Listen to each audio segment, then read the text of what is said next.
इतने बात के सब्र बाकी ई दुनिया के रीत बा।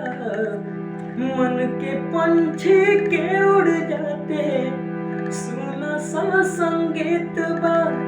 मन के पंछी के उड़ जाते सुना सा संगीत बा। याद पल पल जतावल गुस्सा में देखावल।